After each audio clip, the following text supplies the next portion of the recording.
Oh, hi there, everyone. I just wanted to comment on a History Channel upload.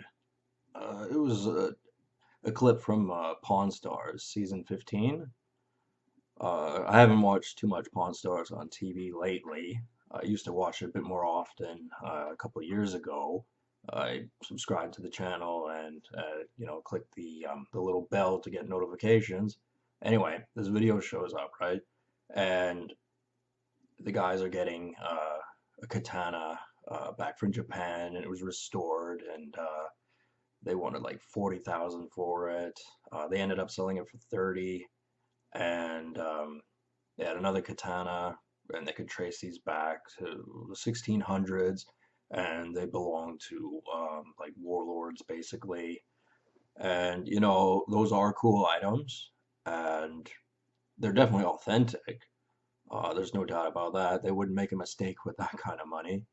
What is stupid about the whole thing is that, a while back I looked up, do they sell militaria, specifically, World War II or World War One or anything like that, and they don't because they consider it, it's bad karma, bad voodoo. It's bad for business because people look at it and they won't buy it, and they'll think whatever they think of their store.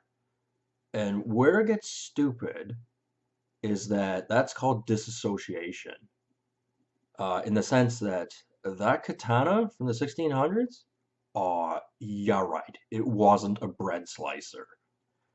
Most certainly, it hacked off a few limbs in its time, probably lopped off a few heads, and the fact that it belonged to some lord of that's not sufficient evidence that it was never used.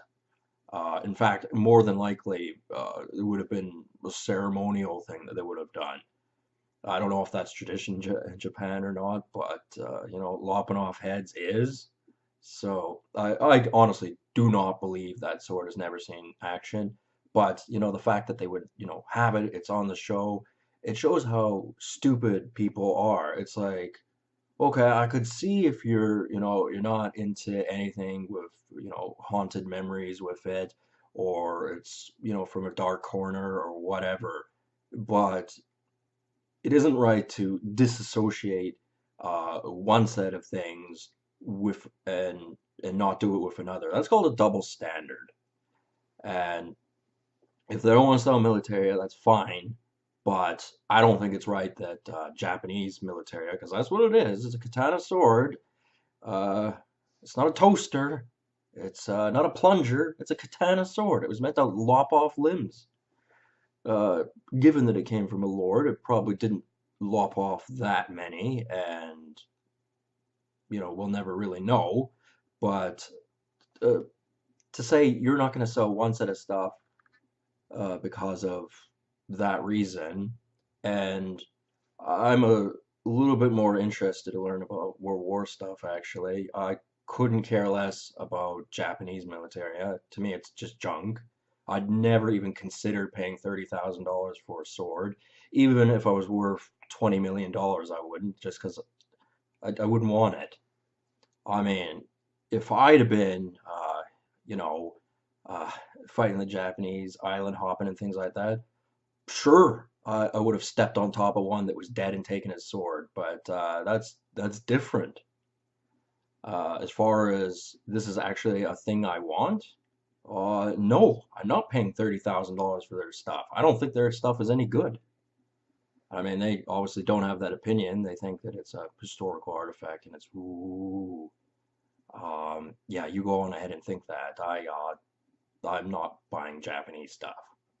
Of military anyway. I mean, inadvertently, we buy products every day which could have been manufactured in places like that, or the original concept, or all that sort of stuff. But that's not quite the same thing as far as going, oh, I want something historical, and I want a katana sword, and I'm into the whole samurai thing, and the ninja thing, which, as a matter of fact, your perception of it is probably inaccurate because you don't know what they were like.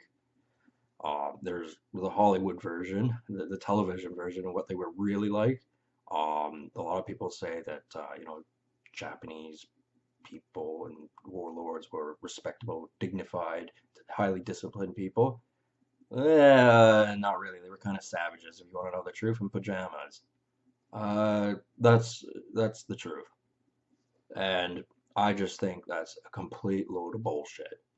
Um, I got, yeah, again, like, they're trying to be, PC and not get into militaria as much. Like most of their items are not. Like they'll just be, like little weird things. Like they just did a portrait of Jimi Hendrix, prop for Willy Wonka. Like weird little stuff that, to be honest, I'd have no interest in it. I'd feel like a goon going to a convention and picking up a Willy Wonka prop. I don't want a Willy Wonka prop. And I think these guys would be very good at telling the intricacies of militaria. And it'd be nice to kind of see that on the TV. On the other hand, you don't want to overtell too many people if you're interested in something, because then they may get interested, and then all of a sudden it's harder for you to get it. There's that. Okay, that's a reason. That's an alternate fact. I'll consider that. And it's not like very often they've gone out of their way and gone, no, I'm having nothing to do with war military or anything like that. In fact, when I Googled it, I did find a video and it was just like gently mentioned, and they gently went, no, it's bad for business, basically, and we're all about making money and things like that.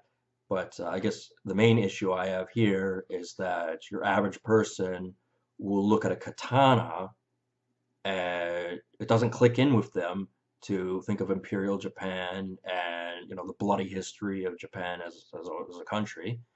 But the instant they see something of the World Wars or anything like that, it's like they're triggered. And those kind of people, they do have militaria from that age. So it's a double standard and it's hypocritical.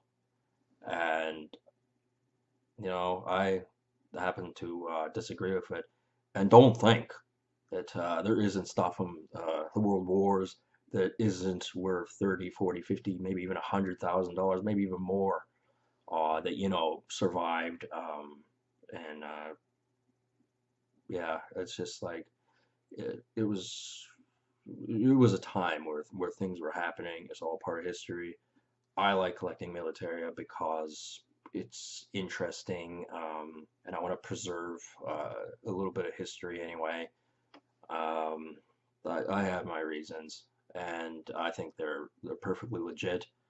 And I don't think I should have to feel ashamed that I collect these sort of stuff. Like you get some people going, "Oh, collecting that stuff is wrong. I'm not even gonna touch it." Blah blah blah. There they are on their smartphone, made by a slave, walking around in their shoes from Vietnam or China, made by a slave, driving around in their car from gasoline from the Middle East, which was basically stolen from them after they destroyed their country. Because the Americans, you may not know this, but they have done that a few times. So yeah, you can get off your high horse, get your nose out of the air and out of your ass, and stop being a cunt. It's some inanimate objects. I mean, I'm not entirely against Japanese military of the 1600s. I mean, I'd obviously not say no if they were going to give it to me for free, but am I paying $30,000 for it? Even if I had excess amount of money? No, because I just no. That's why. Anyway, that was my video, and yeah, I guess I'll talk to you guys later. Have a good one.